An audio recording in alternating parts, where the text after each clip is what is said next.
Good evening and welcome to Gana shot. Gana shot में आप सबका स्वागत है।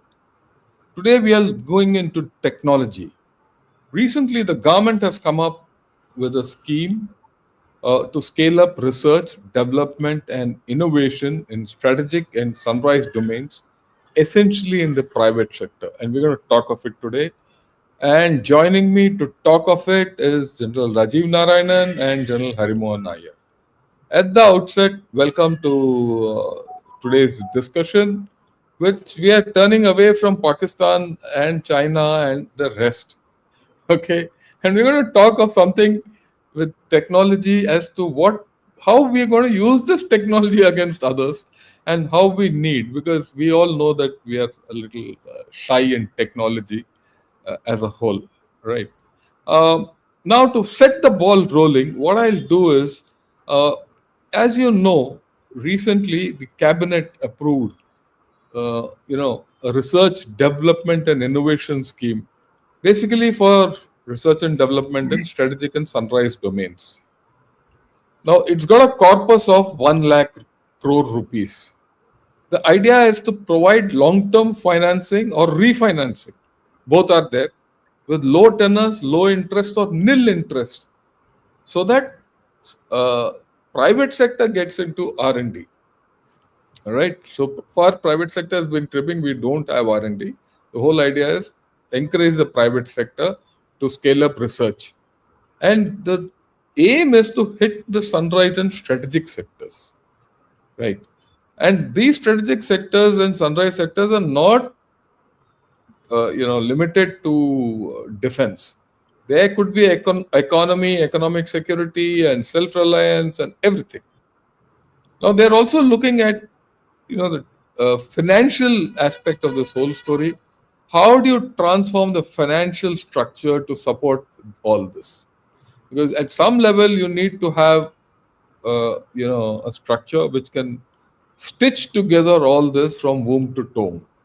And they're also looking at how to fund the gap between uh, technology availability and converting this technology into something viable, because everyone calls that the death trap of technology.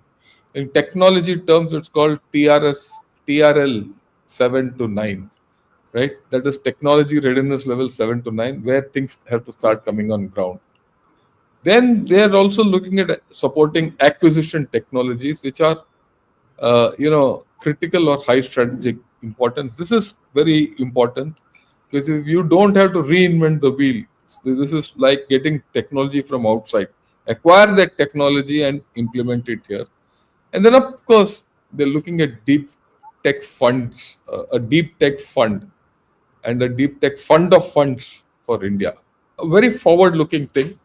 There's going to be Anusandhan National Research Foundation set up, where the head will be the prime minister, and it will give all strategic directions to the scheme.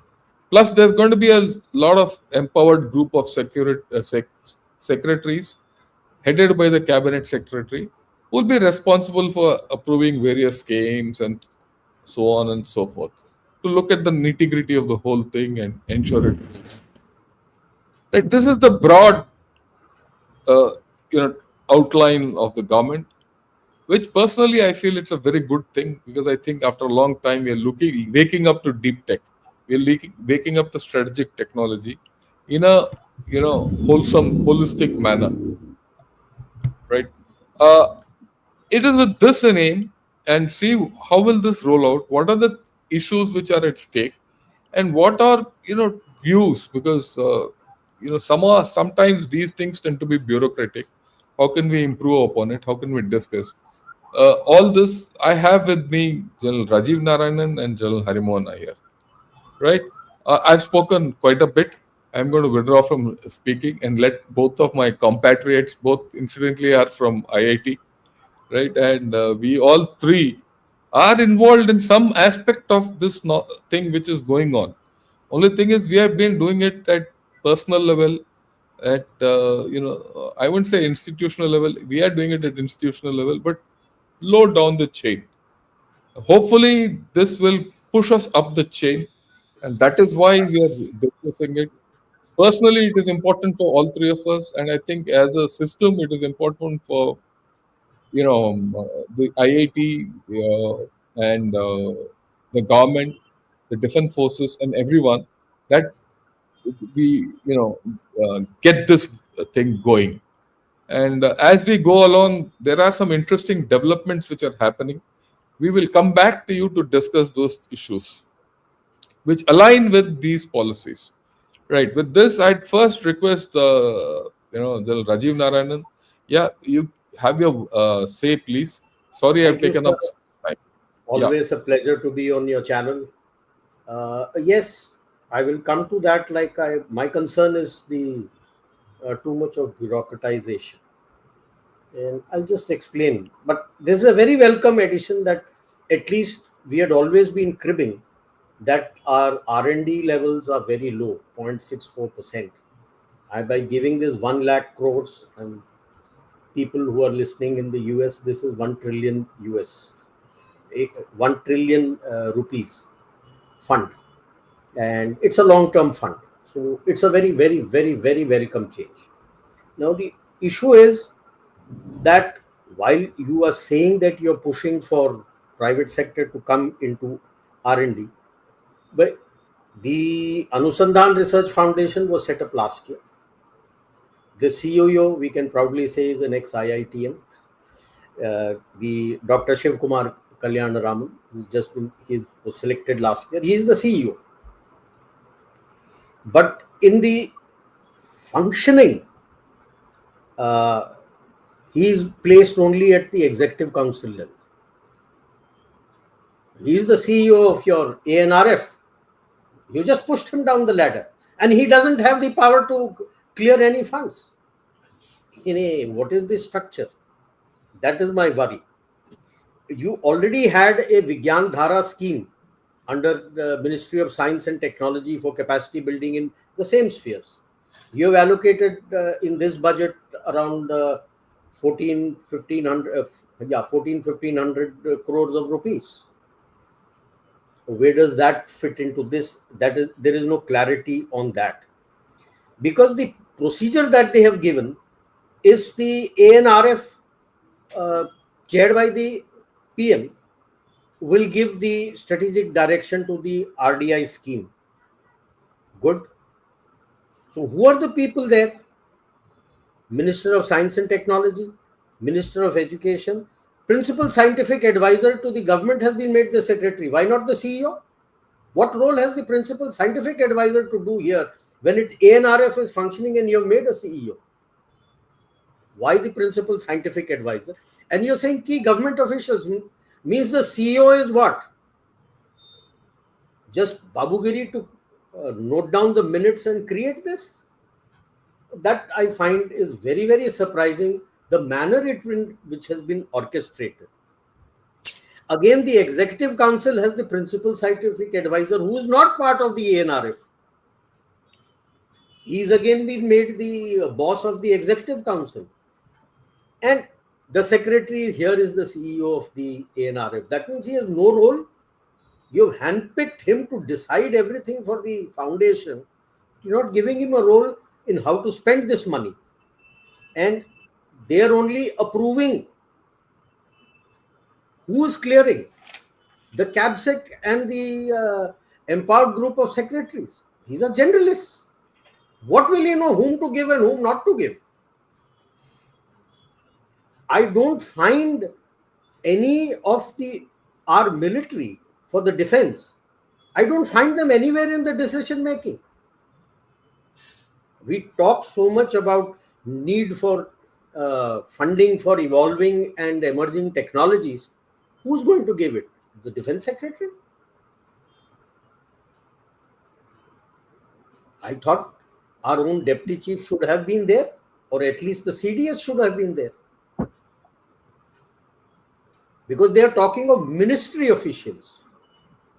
We are attached headquarters. We are still not part formally of the ministry.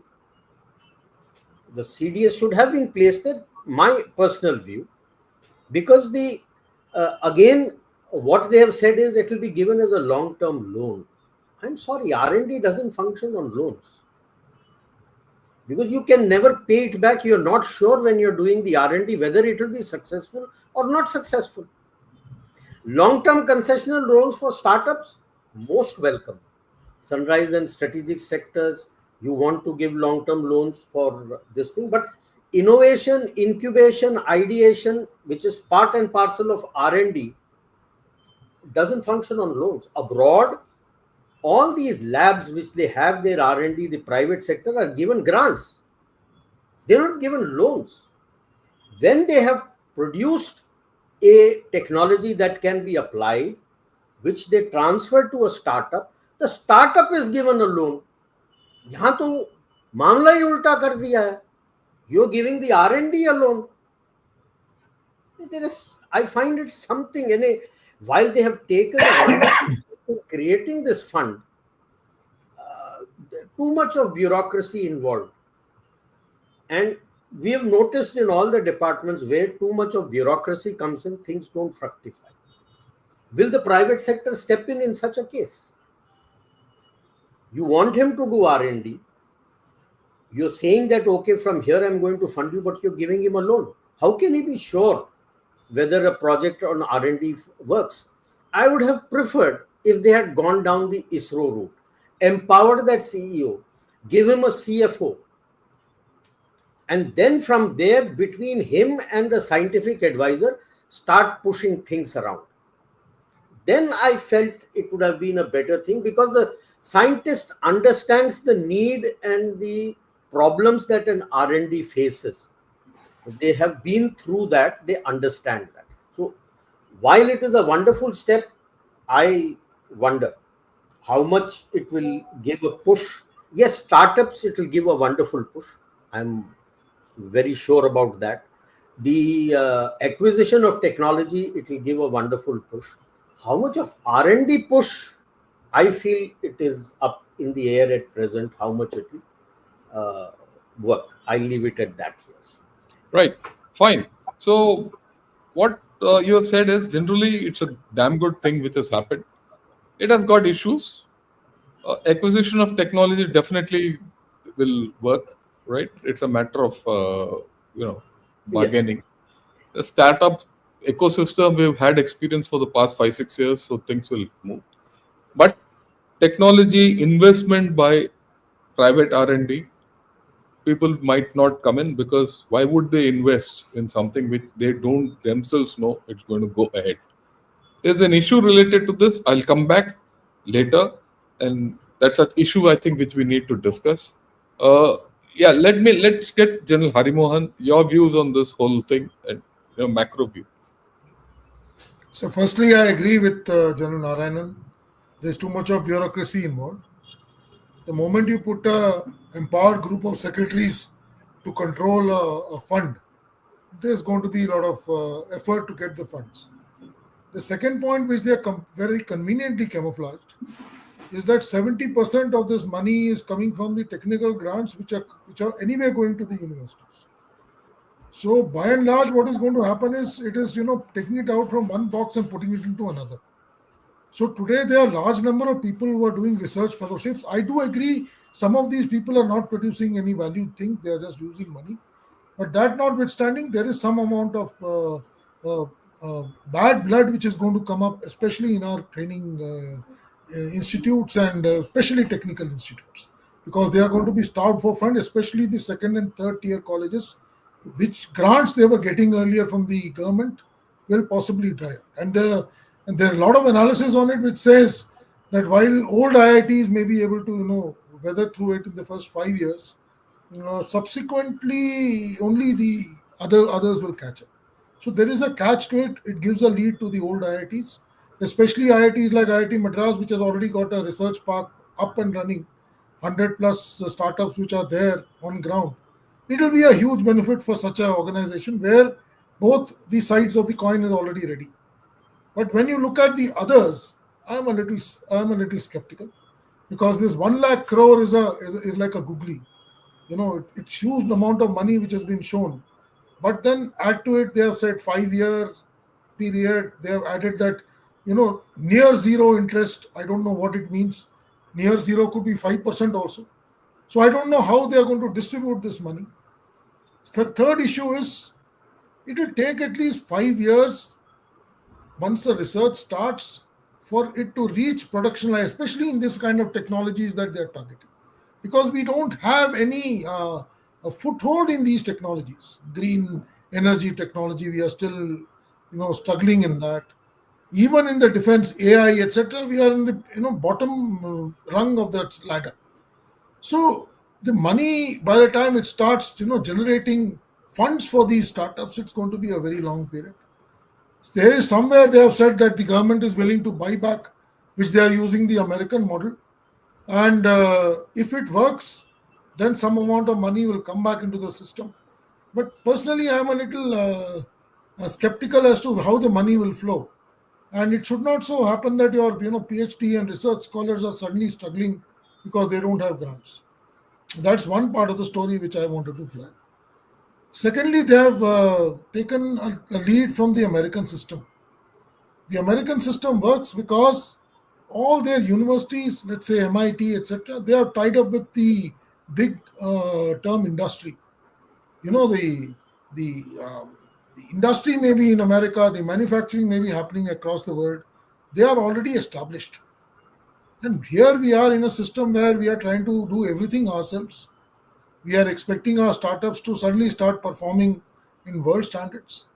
There's some gap to be, crossed, which I feel will also have issues as we go along. All of us come from IITs, IIT Madras per se should be very happy because we are possibly going to benefit the most because the entire structure is in place. So whatever projects and startups we take forward, I guess there are going to be funds available for them to start working, and that is possibly something we can start looking at. I would like to stress upon the issue. It's very easy to say we'll take it to TRL 8 and 9. We are yet to negotiate TRL 5 in most cases, and especially in the scheme of things in which we are trying to invest, we are still in the basic structure. Even the academia is struggling to try and find what it has to do. So it will take some time, and I agree with General Narayanan. At least the Secretary DMA should have been part of the, if not the CDS, the additional Secretary DMA should have been part, because defense technology is something they have flagged very boldly in the scheme. They say they'll use it for dual use for civilian purposes. So if defense technology is going to be part of it, then we need to be having a say into this system. This two-tier funding system is again something which needs a lot more study. Because I don't know, they are trying to say that all IITs, they'll start generating fund managers. They are trying to create an ecospace of venture capitalists at young age. Very nice to look at, very nice to hear that. But are we ready for it? Are our people empowered for it? Are they trained for it? I don't think so. Because most of these venture capitalists are people who have seen the industry working for a period of time. They just cannot start working and start funding money without having understood what are the implications to these kind of fundings. So there are loopholes, sir, and I'm sure more things. This is just a press brief which has come out. I'm sure a bigger document should be waited for before we start, ruling out this process. The money shown out, it's actually 1,50,000 crores because 50,000 crores is already there with the ANRF.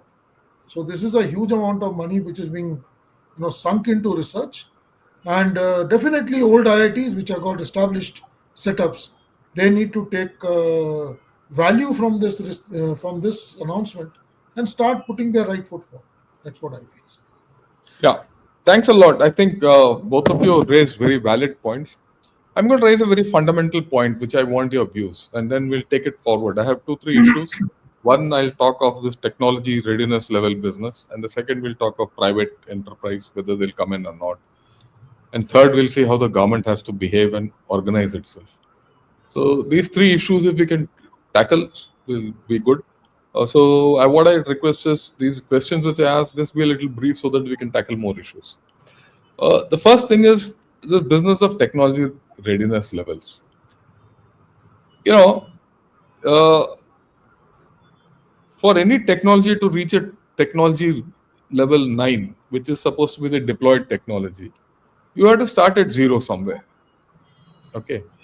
Now, if you see this fund, even in the opening preamble or the initial press brief which has come, the focus is to go beyond five, 6, 7, and Six, 7, 8, six. 9. 6 to 9, which is the operational end. But equally, you need to do the hard end from 0 to 5 also. And while very few people can do technology levels 7 to 9, 6, 0 to 6, lot of people have to do to come to some level, right? And that base has to be big. While, say, getting what both of you have said, if the government has just taken money from the science grants and put it here, won't that fundamental research go down? And that lot of such fundamental research is being done in the tier 2 colleges. So unless you have fundamental research being done somewhere, tier 1, tier 2, both, old new IITs and all that, the rest can't go ahead, isn't it? So isn't there a dichotomy in the way things are being planned? That's the dichotomy I see at the outset. Because nowhere it is said how do you handle fundamental technologies. Yeah, Rajiv. You put hit the nail on the head, sir.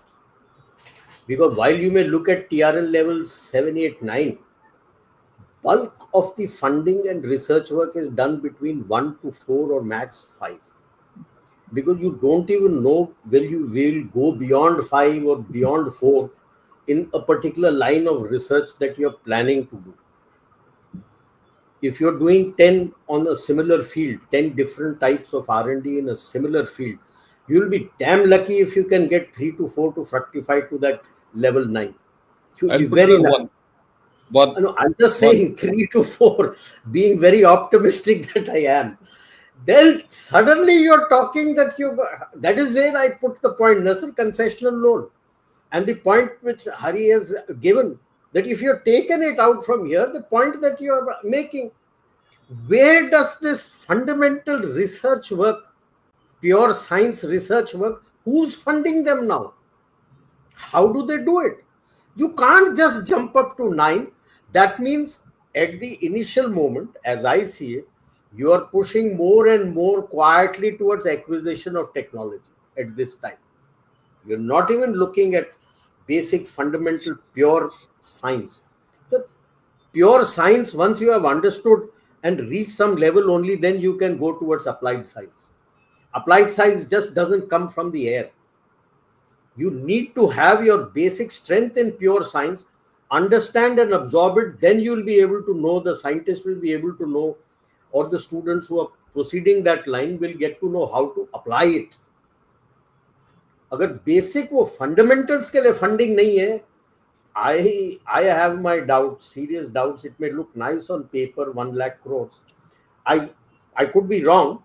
They may be having something, but at the moment, what information is available, I think it is Yeah, it is a funding to push for acquisition of technologies. yeah. Hurry, your views. So, when you look at that, they have conveniently used that word pair. If if you analyze one of those things Ah, which came up. So, when you look at pair today, sir, I can take example of IIT Madras since we are all from there. They are expecting us to, join hands with, let's say, 8 to 10 tier 2, tier 3 colleges, including smaller IITs. And they say that the funding will be, spread between this entire wheel. It's a very good idea on paper. But the problem is the level of intellect, both at the faculty level and at the student level, at the tier 2 and the IITs, which are going to be the hub of this so-called tier. On paper it is very nice, you're taking everybody along. Somebody can say all of them are as good as IITs because you're connecting to them. The faculty of IIT is available People can come and use the infrastructure at the IIT to push forward their research. So there's these kind of things people will start collating and say that, okay, people sitting in, let's say, Tiruchi or Coimbatore or let's say Mysore or Bangalore, who are all linked to, let's say, IIT Madras, they can come and use the infrastructure which is created in IIT Madras, so that we don't have to create 5-6 different set of infrastructure at various places. Very nice to look at. But you must understand that the issue is when the guy is doing his curriculum. It could be his master's, it could be his doctorate, and it could be even his undergraduate. He has to be part of that research in this period. There are a lot of stakes involved in this, and there are going to be a lot of fissures. On paper, it looks very nice. If there is that's why I say I'm still waiting for the follow-up document to come, because there will be certain degree of procedures which will be laid out on that, in terms of how the money will flow, how the results will go down, who will graduate from tier 2 to tier 3, TLR 2 to TLR 3, because everybody can't go there. Work has to be distributed if you are looking at a consortium to work on it. So that work has to be expended out. Certain people will have speciality in some kind of fields. So there is scope. I will not write it off as a bad case, like I said.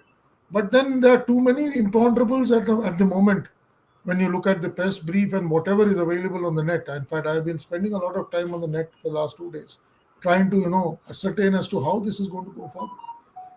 There's a lot of confusion, and yet to see any university per se come up and give their points of view, because this is where it is going to affect, especially all our deans who are going to be fund managers.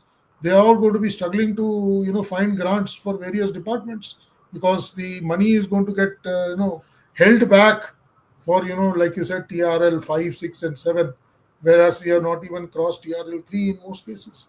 So would the startups be driving this case forward, or is there a case for big time industry, whether it is the Ambanis and the Adanis?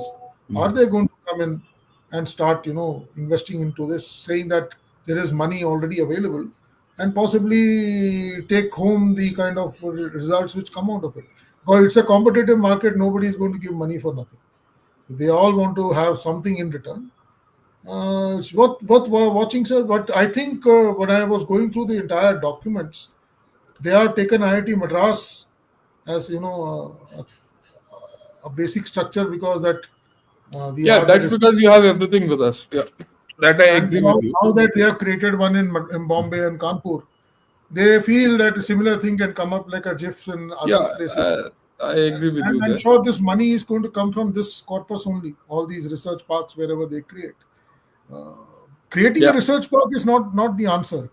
Point is, you have to create the people who have to do research, which is at the moment not visible in this point. Not there. Yeah. The point, I think both of you have brought out very valid points. One is, is there, broad thing, is there going to be a funding imbalance between lower levels of TRL and higher levels of TRL?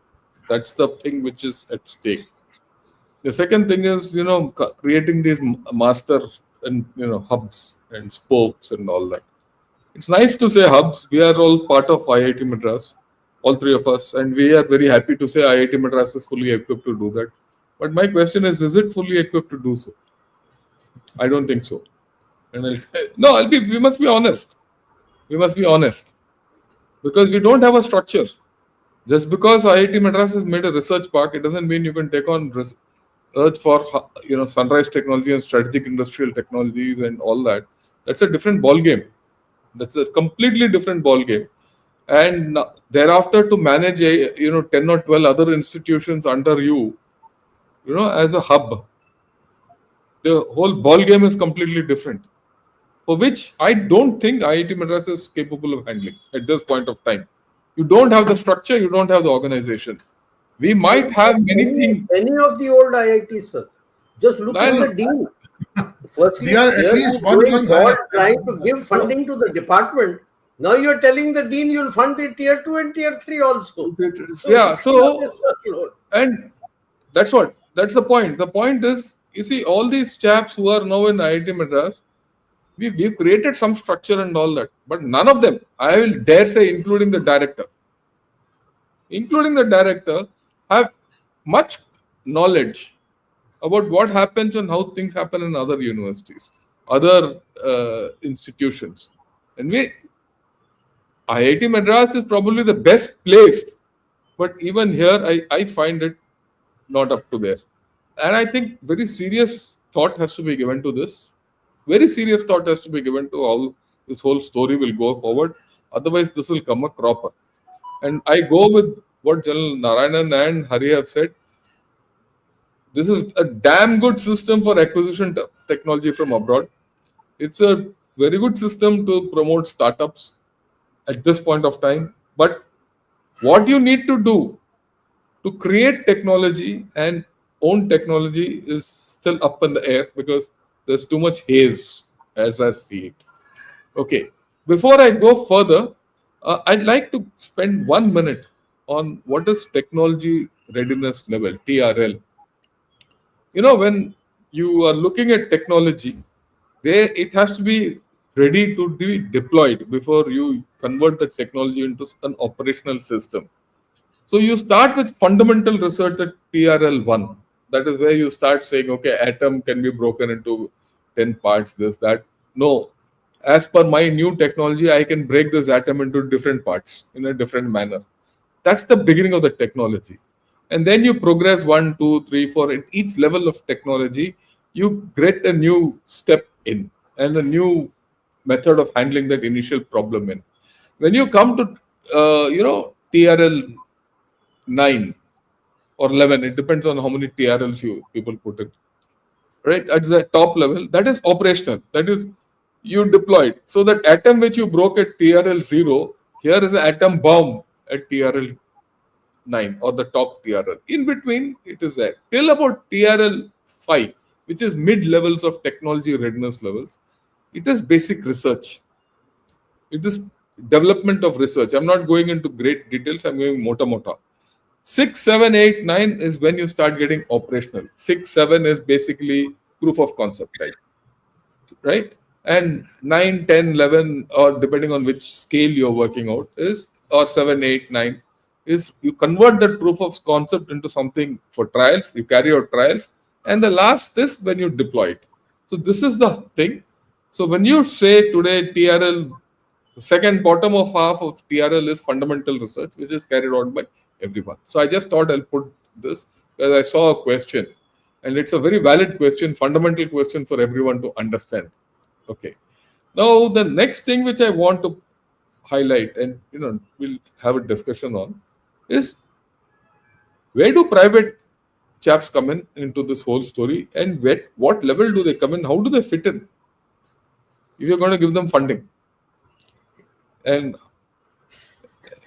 are these chaps going to come? How? I mean, flow of funds, government to private to industry, private industry to research institutes, or government to research institutes, then plug and play kind of a thing with the private people. How do you think this will happen? Are there dichotomies in the story? Will only favored guys get, or people will who have even mid-level and industries get some funding, right? Otherwise, if it's only the big players who get funding, then the bottom half is left off, and then your industry doesn't grow. You'll not have Elon Musk coming up. Elon Musk is a phenomenon which has happened over the past 20 years. If you keep funding Ambani, you'll not get Elon Musk. Your views, Rajiv, on this? No, very true, sir. So, when you bring in a private partnership, you got to set up your research labs everywhere, not government. DRDO has its labs. I'm not talking of that. That is government funded. You need to have your labs, private labs, which are funded. Private sponsored labs in these institutes where research work is being done for those people.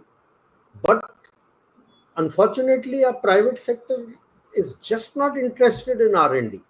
That is why I said that this funding they are going to use for acquisition of technology. So the moment you bring in loan, in R&D, that becomes a big question mark for R&D. You and I know, sir, how much you struggle just to get through, to get a proof of concept in a lab environment itself is so much of a struggle. And some concepts do not fructify. You got to take a different path. Who's going to accept a loan? You need grants for R&D, which is wanting. Not to say that I have given a 1 lakh crore fund and you scrounge everywhere and keep it and put bureaucracy on top of it to make sure that the fund is not spent. Pardon my saying so, that is what I find bureaucracy all about, is how to ensure that a fund doesn't get spent. And expect the private sector to bring in the R&D out here, especially like you had clearly mentioned in the TRL levels 1 to 5, which is where bulk of your R&D is supposed to be. Only a few, 1, 2 or 3 may go up to the levels of 6, 7, 8, 9. You are just squeezing out the funds. Will the private sector set in? They are total into Banyagiri because they need to look at profit and loss sheet. And the same thing is here, they are looking at profit and loss statements when you give loan. So there is much to change, but let us see. The fine print is not yet out fully. As more and more fine print starts coming out, we'll be able to have more clarity on how they plan to utilize this fund. So they've said long term. Long term means what? 4 years, 5 years, 10 years, 15 years, 20 years. A normal research itself takes, your PhD itself takes 5 to 6 years. So there is much of an information gap at the present moment. Yeah, I agree. It's only initial. This is initial brainstorming, but it's good to do some brainstorming. And I'm probably the government has answers for issues which you have raised, but we'll have to see. Okay, Hari, your turn. So, firstly, as I look at this, I don't think the government is looking short term. We must understand that this money, I don't think we are going to see anything in our lifetimes, any of these projects seeing the light of the day. When I say that, I'm looking at 25, 30 years. Because somewhere in the fine print I saw this is one of the fundamentals to go towards the Viksit Bharat of 2047. So when they put that possible timeline of 2047, extrapolated it back, they are putting a start point here. So I take it that things will start happening only, let's say, later half of 2030s, maybe earlier half of 2050s. So if that is the kind of gestation period we're looking at, it's not going to be a quick hand solution that it is going to happen in next 3 years, 4 years, 5 years. So that is the first point. Secondly, they are targeting the youngsters of today, which is a very noble way of looking at things. It will stop brain drain. If people get funded in their undergrad level, possibly they will not look at opportunities outside, and especially the way our friend is creating issues across the Atlantic.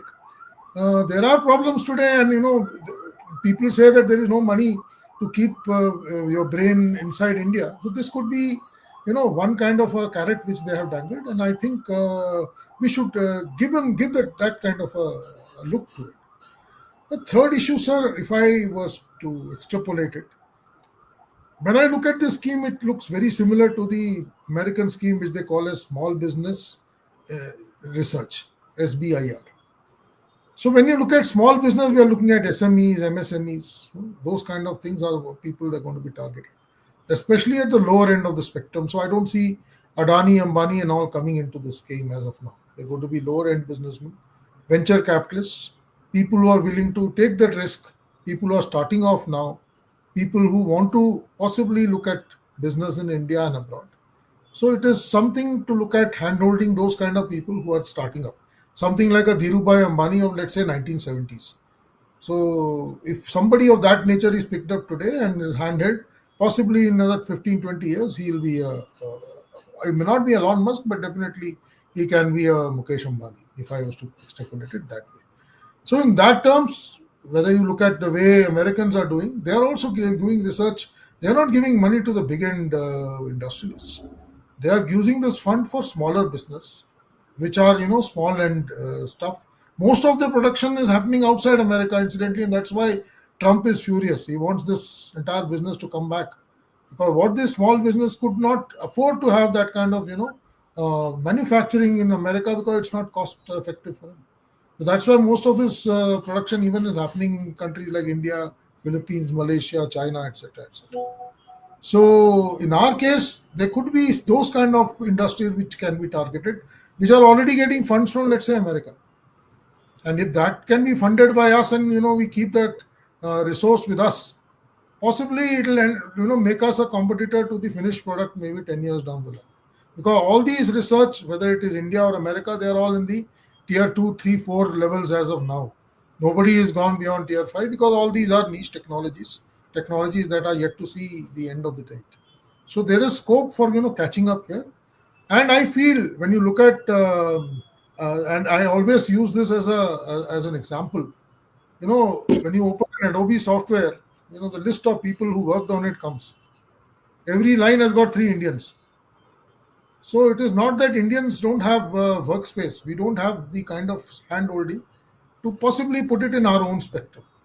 So that's why we go and look at work at, let's say, maybe Adobe or a Microsoft or a Google, which are all operating outside India. So with this kind of money, and I feel it is just a start.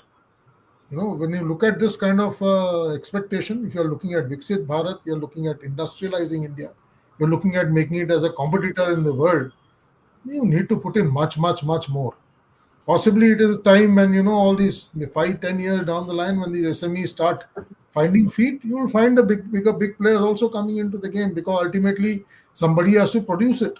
The SMEs can only produce a portion of it. Somebody has to, assimilate, accumulate, and, make the full product.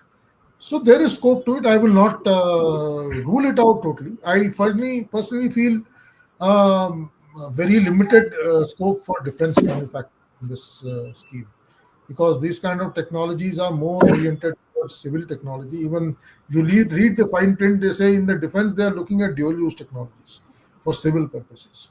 So by and large, it's going to be driven into civil sphere. But if the government, because 10 years ago people said, expanding IITs beyond the 7 or 8 that you had is going to be catastrophic. Today we have got, I think, 21 of them running. And the results which have come out is much better than what was there 10 years ago. So I guess some people do have sense when they made certain things. That's why I said I'll wait for the fine print to come.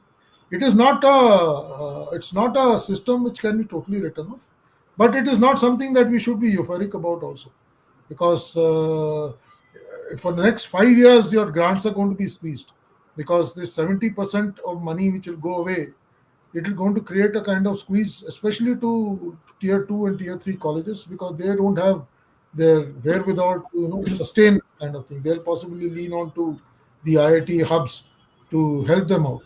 So that is a challenge. Possibly next 3-4 years after this thing comes into place, there's going to be a challenge. Can be negotiated, sir. I guess every cloud has a silver lining. So let's assume there are some Yeah, positives to go with yeah, this. I'm sure there are a lot of positives. I mean, look, I mean, let me put it this way: we are only discussing what we have seen, and this whole scheme is, visionary at the fundamental level. We are discussing to see what are our fears, what are our apprehensions, what are the issues which we don't know. And we are largely talking today of the unknown unknowns. It's not even known unknowns, right? It's unknown unknowns. And this is just a policy document statement which has come out. But the thrust is right, like we all agree. Yeah, one issue which I want to highlight, and again your views on this, and after that we'll take questions, is there's not much focus on defense technologies in this, and I'll tell you why.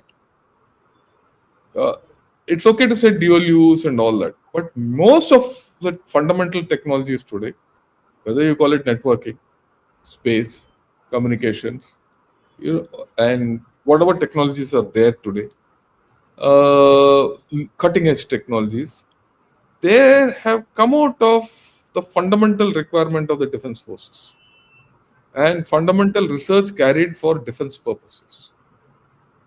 Everything. Okay. For example, your entire nuclear energy, the thing is the requirement of an atom bomb led us to nuclear energy. It was not as if, had nuclear reactors before we made the atom bomb. There were no nuclear reactors before that bomb went and burst over Hiroshima. There's only a fundamental thing which I'm talking of. So, is there a case to get defense as a concept high up? Because defense drives thinking, and the battlefield drives innovation. Rajiv. So I feel that thrust will come in because at all most levels of the decision making, except final clearance by the cabinet secretary with this empowered group of secretaries, you find the principal advisor for the government of India there, which is DRDO. So the DRDO is sitting on this fund as far as the defense is concerned. As Yeah, far well, as look, that brings me the question: is it desirable? That's what I'm saying. It cuts both ways. It cuts both ways because will it lead to DRDO usurping the funds for their labs and deny this outreach that has come to our various technical institutes through the cooperation by the service headquarters? So that is a thing which is a question mark, and that is why I was saying that I find it missing CDS, or like Hari had mentioned, secretary to the DMA, primarily because the design bureaus of the three services would feel left out. They bring out every year what is the type of technologies they are looking at, and like you brought out, the cutting edge technology always comes through the requirement of defense, and it finds a dual use application. Here I feel you're trying to do it the other way around, that try to see it in civil and then look at defense application.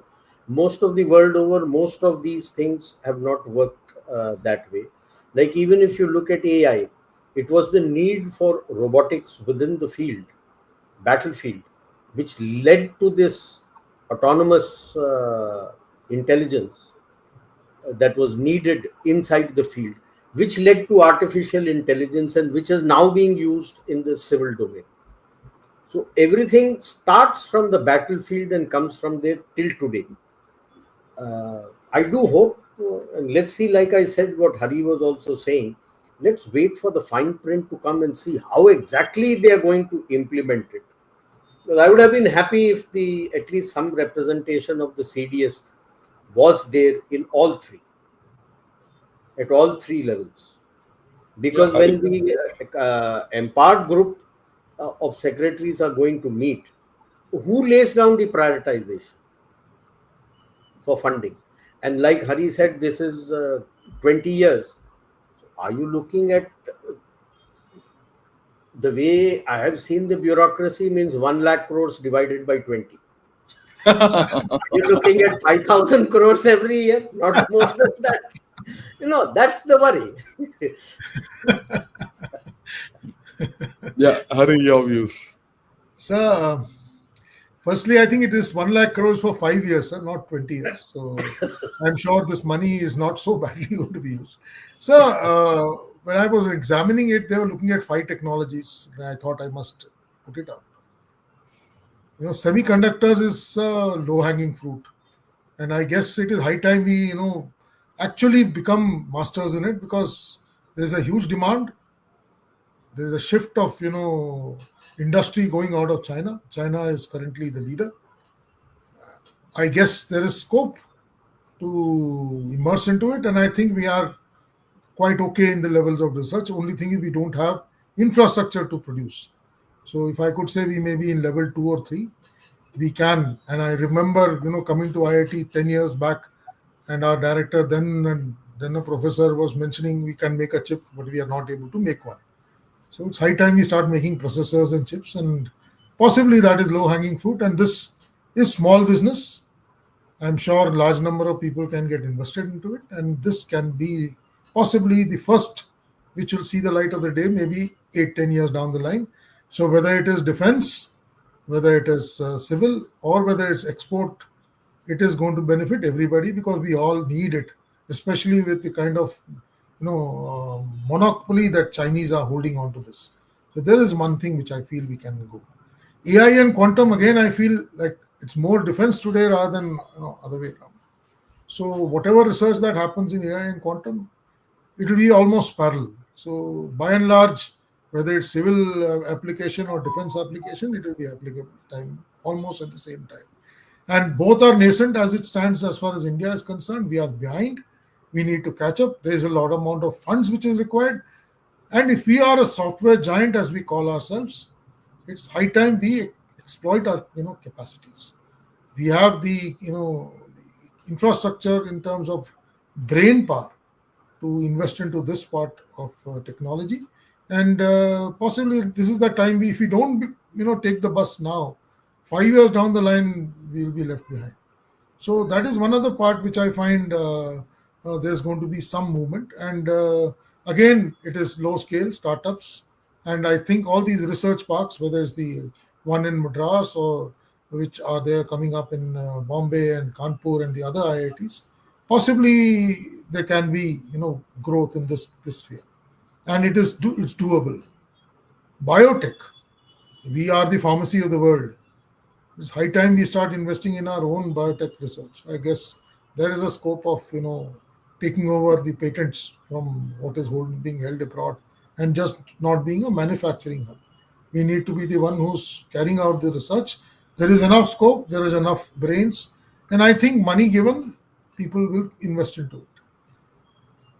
Green technology is too nascent as it stands. We are almost at par with whatever is happening in the world, because world order is currently on nuclear power. They are also switching out, trying to diversify out of thermal. So I guess we have scope to play catch up. So when you look at the sector, these people have identified, it is some amount of effort has gone in, and I guess there will be scope for people to start applying themselves into research. Yes, big time defense deals like aircrafts or maybe ships, submarines or tanks, etc., are not part of it. Obviously, that is somewhere where we may have to acquire technology and build. But 1 lakh crore is not adequate for research of, let's say, a sixth or seventh gen fighter. It'll need much more amount of research money. This is peanuts for it. So, and it can't be done at tier 2 and tier 3 level colleges. You also look at the place where these people have targeted this money. Like I said, this money is not something new. It's going to be regenerating the grants. And to answer General Rajiv sir, they have kept the Department of Science and Technology. That is the one which is driving this.